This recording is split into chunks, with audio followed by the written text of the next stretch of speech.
This episode of the CyberWire is made possible in part by Devo.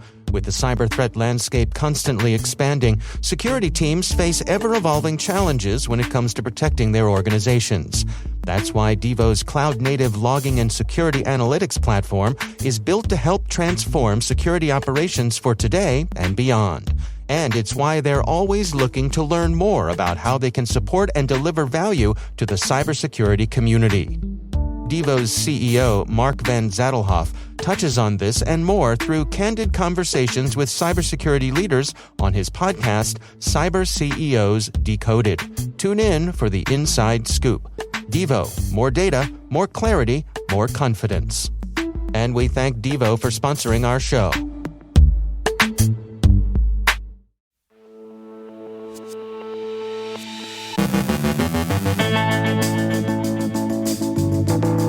An update on cyber operations in the hybrid war, NPM compromise updates, free decryptors for AstraLocker and Yashma ransomware, Johannes Ulrich from SANS on attacks against perimeter security devices.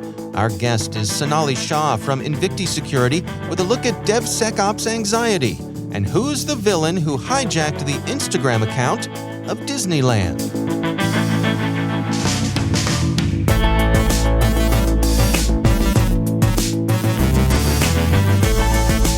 From the CyberWire studios at Data Tribe, I'm Dave Bittner with your CyberWire summary for Friday, July 8th, 2022.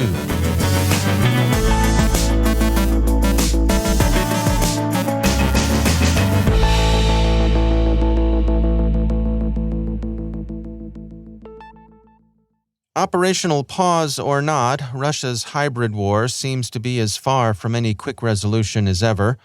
Russia's President Putin said yesterday during a meeting with senior leaders of the Duma that he had no intention of backing down from his own maximalist goals and that Ukraine's only option was to accede to all of Russia's demands, and any Ukrainian hope of battlefield victory is a phantasm because Russia's been pulling its punches so far.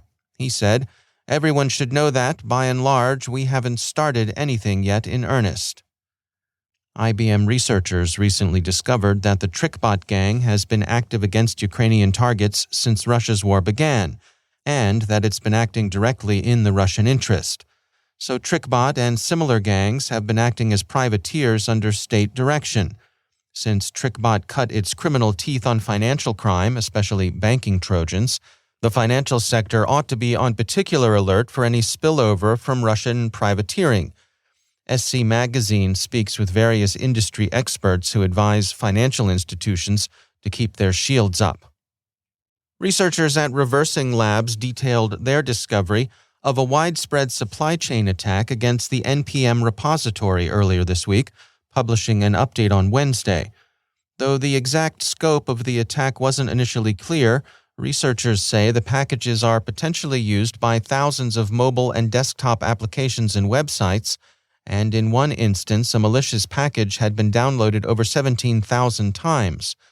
Reversing Labs called the campaign Icon Burst. Their conclusion is that Icon Burst represents a major software supply chain attack involving more than 24 NPM modules used by thousands of downstream applications, as indicated by the package download counts. Application developers should be particularly alert to the problem, which appears to represent an organized cooperative criminal effort. Analysis of the modules reveals evidence of coordination, with malicious modules traceable to a small number of NPM publishers and consistent patterns in supporting infrastructure such as exfiltration domains. Reversing Labs says Icon Burst marks a significant escalation in software supply chain attacks. The firm communicated its findings to the NPM security team on July 1st of 2022.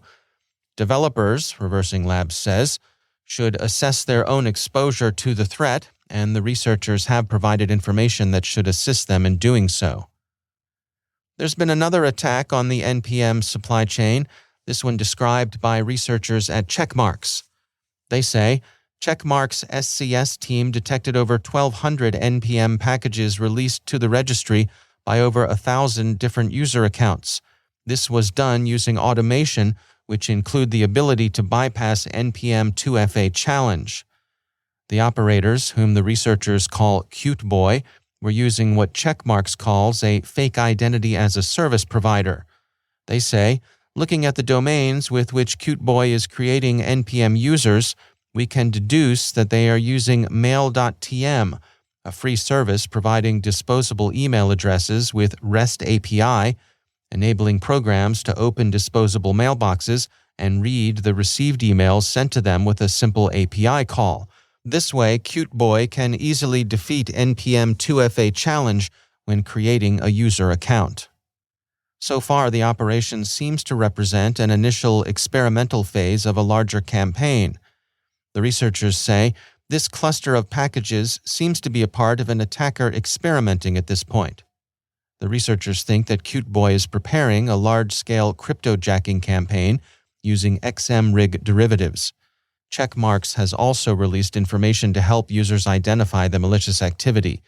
They also warn that further exploitation of NPM can be expected. They say Cute Boy is the second attack group seen this year using automation to launch large-scale attacks on NPM. We expect we will continue to see more of these attacks as the barrier to launch them is getting lower. CISA, the U.S. Cybersecurity and Infrastructure Security Agency, released 3 industrial control system advisories yesterday. Bravo to Microsoft. The company has released free decryptors for the AstraLocker and Yashma ransomware strains, BleepingComputer reports. Microsoft tweeted, "The AstraLocker decryptor is for the Babak-based one using .astra or .babak extension, and they released a total of 8 keys. The Yashma decryptor is for the Chaos-based one using .astralocker or a random extension, and they released a total of 3 keys. BleepingComputer points out that AstraLocker, itself derived from BabakLocker, has gained a reputation for being both buggy and effective. The operators of AstraLocker earlier this week released some decryptors as they announced they were exiting the ransomware business, saying that they had decided to turn to crypto mining. They were probably kidding about getting into coin mining. Not only did they close their announcement with an LOL, but there's also some reason to think they were feeling the approach of law enforcement. The Wall Street Journal reports that the Instagram account of Disneyland Resort was briefly hijacked yesterday morning by someone who identified himself as David Dew and proclaimed himself a super hacker. Mr. Dew acted with apparently trivial motives. He had some sort of beef with someone called Jerome, according to the independent fan site The Disney Blog, and he wanted to air that through his hack. He was also disgruntled about some Disney employees, saying he was here to bring revenge upon Disneyland. Mr. Dew posted a selfie and said he was tired of all these Disney employees mocking me. The Journal says the posts were both profane and racist, and it quotes a Disney representative as saying, "We worked quickly to remove the reprehensible content, secure our accounts, and our security teams are conducting an investigation." We received comments from Arctic Wolf's VP of Strategy, Ian McShane, who thinks the incident shows that cybercriminals are often motivated by concerns that are neither monetary nor political. He wrote, "Many are keen to just inflict reputational damage. High-traffic, high-follower accounts will always be a target for threat actors, both sophisticated and the occasional rogue low-level amateur.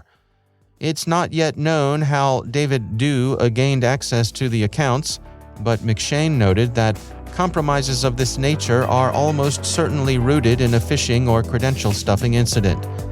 And of course, the motivation of the attacker needn't be serious or even rational. Just ask Mr. Dew, wherever he may be."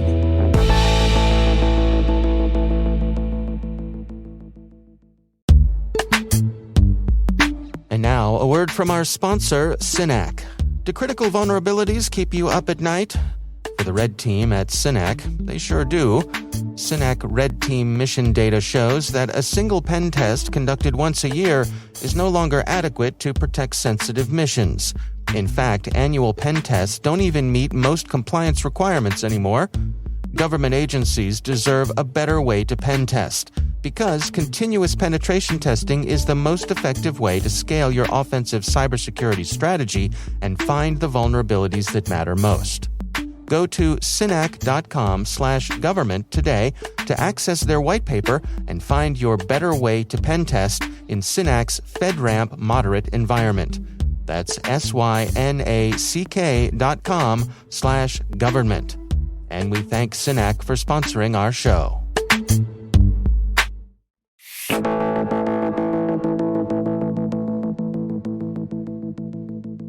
If you feel as though you and your colleagues in cybersecurity are stretched thin, being asked to do more with less, and facing increased anxiety as a result, you're not alone. In a recent report published by Invicti Security focusing on DevSecOps professionals, they found the high expectations placed on security pros sometimes leads to diminishing returns. Sonali Shah is Chief Product Officer at Invicti Security.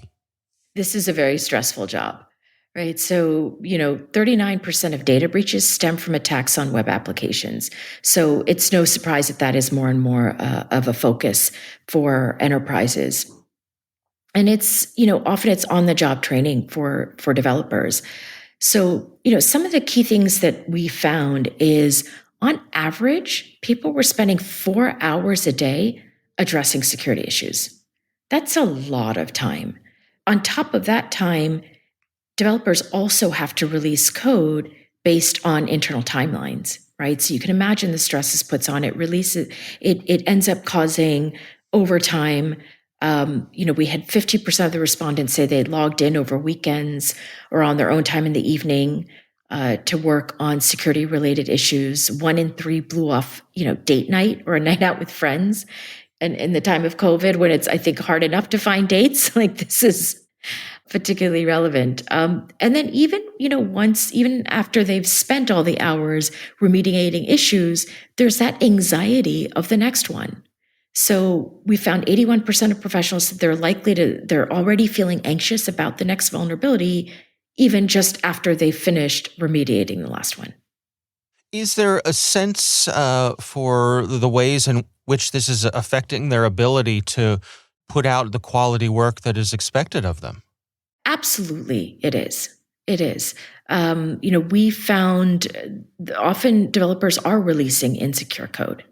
And it's not because they want to. It's because there's pressure to release code. It's because maybe they don't have the training to do so. So that is absolutely happening. And we witness it every day when you hear about the breaches. But what's really interesting is that they, in general, are very proud of their work. So 94% of the respondents said that digital transformation and the move to a remote work model in the recent years has made their role more valuable and rewarding. 88% said they're proud to put cybersecurity professional on a dating profile. And, majority of them felt like they're saving their companies over $1 million a year by the work they're doing to prevent data breaches. So, it's frustrating, it's draining, but they're proud of the work they're doing. What is the sense of the relationship they have with their companies? In other words, do they feel as though the companies are doing their best to support them, or is there a gap there? There is a gap, and I see that every day when I'm talking to our customers. I think, the gap is not in acknowledgement, right? So security teams know that development teams are overworked. They know that they often don't have enough people, that often they don't have the skills, right? So if you go to university and study coding, you'll go through 4 years and never take a class on how to securely build code. So there's absolutely agreement and acknowledgement that this is a difficult job to do. And in some cases, companies are able to support their developers so they feel like it's a journey they're taking together.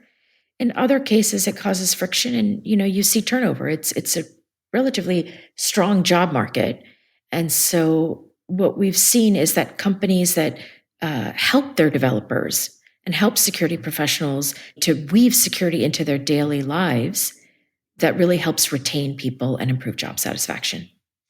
I see the benefits of having automation help lift some of the workload off of these people. What about the purely human side of it? That you're checking in on folks, making sure that the people are hanging in there and doing the best they can. It strikes me particularly as so many of us have moved to remote work. That's as important as ever. You're absolutely right. It's moving from just development to sort of DevSecOps practices is as much a technology change as it is a culture change, right? So the automation, integrating all of your products together, making sure you've got accuracy, that's the technology part. The people part of it is making sure people have the resources. Developers and security teams have the resources they need. So, that's part of what I was just talking about, the Security Champions program. So if developers know that they've got somebody, one of their own, often that they can go to for help, that's hugely beneficial. Somebody that is, working on their time zone, speaks their language.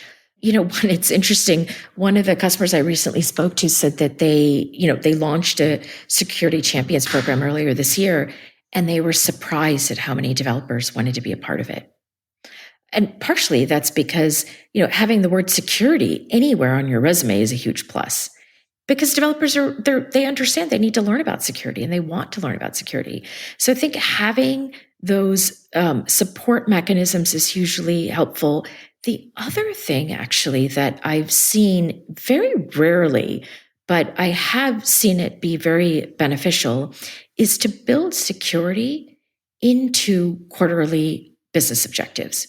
So instead of just saying, all right, the quarterly objective for the product engineering is to release this feature on time, if you have in there, it's release it as expected, on time, and with no high severity vulnerabilities, right? You build it right into there so it just becomes part of the objectives, and then you recognize it, you call it out. So you're rewarding people not just for delivering a new feature, but delivering it with high quality, which means it does what it's supposed to do, and it is secure. That's Sonali Shah from Invicti Security. There's a lot more to this conversation. If you want to hear more, head on over to CyberWire Pro and sign up for Interview Selects, where you'll get access to this and many more extended interviews.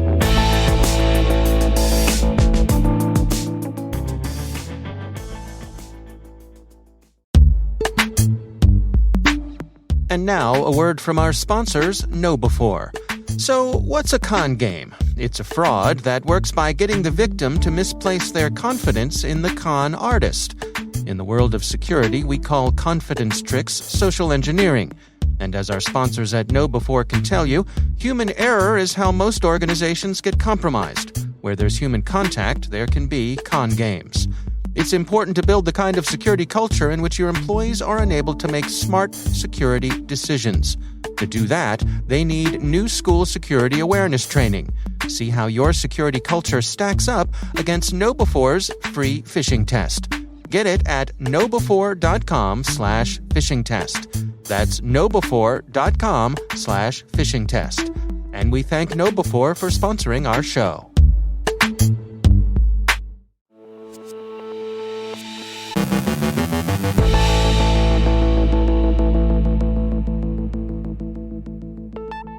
And I'm pleased to be joined once again by Johannes Ulrich. He is the Dean of Research at the SANS Technology Institute and also the host of the ISC Stormcast podcast. Johannes, always great to welcome you back to the show. I think as we've made our way through the pandemic and there's been this massive move to folks working off-site, there's this notion that perimeter security is a thing of the past. But you want to make the point today, maybe not so fast. Correct. And particular devices that we're using to implement those security controls, like load balancers, firewalls, various proxy systems or such that we are using. Probably one of the lines that I repeat the most is, why is this connected to the internet in the first place?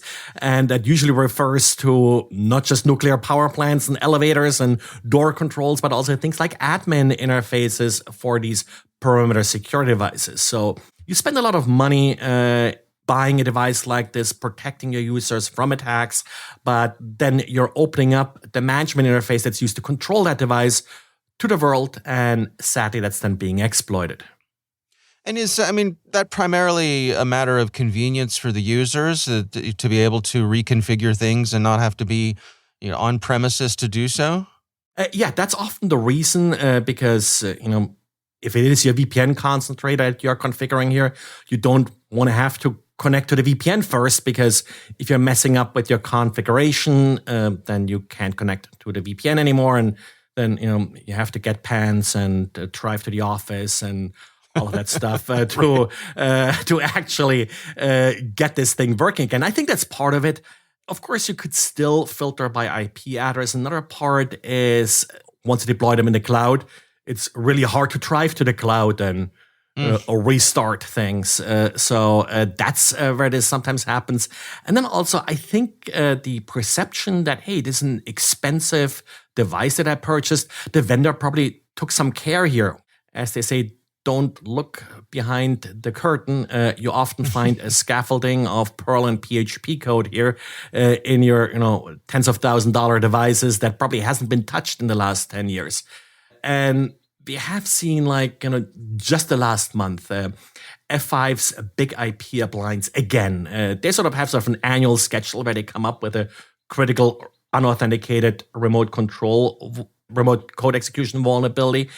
Yet again, had one. It took 2 days for a proof of concept to be released. And as I sort of put it, took 1 week from 0 day to Mirai. So in the end, the Mirai bot just took the vulnerability. And of course, once it's at that point, you can assume every exposed device out there has been probably exploited multiple times.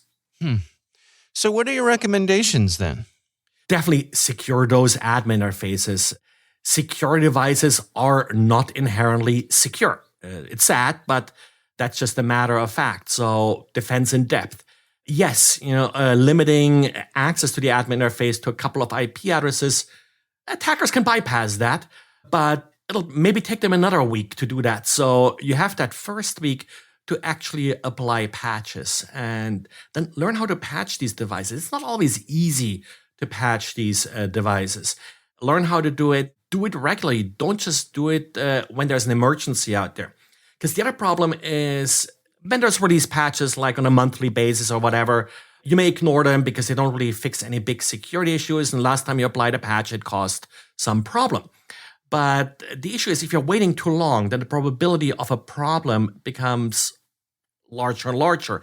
And also, usually the impact of that problem becomes larger and larger because now you have not just one problem, you have 12 problems because you have to deal with every single patch's problem. So really updating regularly, learning how to patch, having some procedure around it. So you can sort of press that button kind of when an emergency patch comes around to apply the patch. You don't really have to make it a big deal and spend a lot of time on it. Yeah. All right. Well, good advice as always. Johannes Ulrich, thanks for joining us.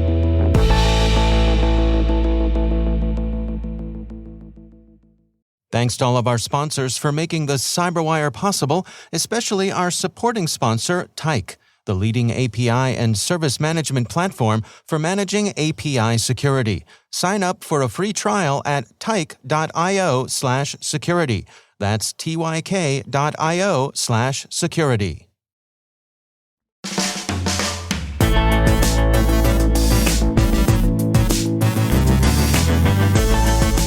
And that's the CyberWire. For links to all of today's stories, check out our daily briefing at thecyberwire.com. Be sure to check out this weekend's Research Saturday and my conversation with Alden Wallstrom from Mandiant's Information Operations team. We're discussing their comprehensive overview and analysis of the various information operation activities they've seen while responding to the Russian invasion. That's Research Saturday. Check it out. The CyberWire podcast is proudly produced in Maryland out of the startup studios of Data Tribe, where they're co-building the next generation of cybersecurity teams and technologies. Our amazing CyberWire team is Liz Irvin, Elliot Peltzman, Trey Hester, Brandon Karff, Eliana White, Puru Prakash, Justin Sabi, Rachel Gelfin, Tim Nodar, Joe Kerrigan, Carol Terrio, Ben Yellen, Nick Valecki, Gina Johnson, Bennett Moe, Chris Russell, John Petrick, Jennifer Iben, Rick Howard, Peter Kilpie, and I'm Dave Bittner. Thanks for listening. We'll see you back here next week.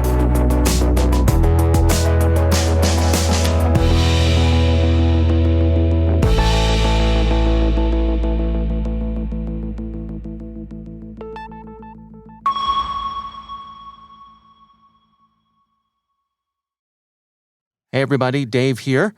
Are your sales and marketing teams tasked with ever-growing brand awareness and lead gen goals? The CyberWire is a great way to put your message into the ear of decision makers across cyber and help fill your funnel. We have great sponsorship opportunities available, but we're filling up fast. Contact our team now to learn more about how sponsorship of the CyberWire can help build your business at thecyberwire.com/sponsor.